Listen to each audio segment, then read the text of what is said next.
Well, President Obama doesn't need another headache, but if Republican Congressman Darrell Issa of California gets his way, that's exactly what the president has coming. According to a story in Politico, Issa is planning to issue dozens of subpoenas and launch multiple corruption investigations if Republicans win the House in the fall. Jake Sherman is congressional reporter for Politico. Good to see you, Jake. How are you doing today? Good. How are you? All right. How concerned is the White House about Congressman Issa? Well, the White House has consistently brushed him off as a nuisance and said he's fishing, he's not really doing fact-finding missions, and he's a total partisan.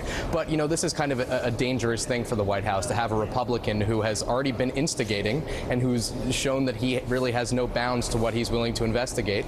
And he's also a lawmaker who's in a very safe district. He's really in no danger of losing his election, and he has a very Republican district in San Diego, and he's also worth about $150 million. So this is a guy who has, you know, really has his sights set on exposing corruption and really has nothing to lose. And he's already called for a special counsel, right? Oh yeah, he's called for many a special counsel. Or investigations, not only special counsels, but he was one of the main Republicans beating the drum when the White House allegedly offered Joe Sestak a job to get out of the Democratic primary in Pennsylvania. So he was kind of the one leading the charge on that story. He also investigated Toyota, Countrywide Financial's VIP loans program. So he has a thick folder of investigations that he's been starting and been involved in. Is this kind of par for the course for a party that does not control the White House when they want to be a thorn in the side of the administration? Absolutely, and one of the most notable examples is Henry Waxman of California, who's a Democrat who was really instrumental in trying to expose things during the Bush administration. So, I mean, a lot of people would argue that this is healthy and Republicans should be keeping Democrats in check and vice versa.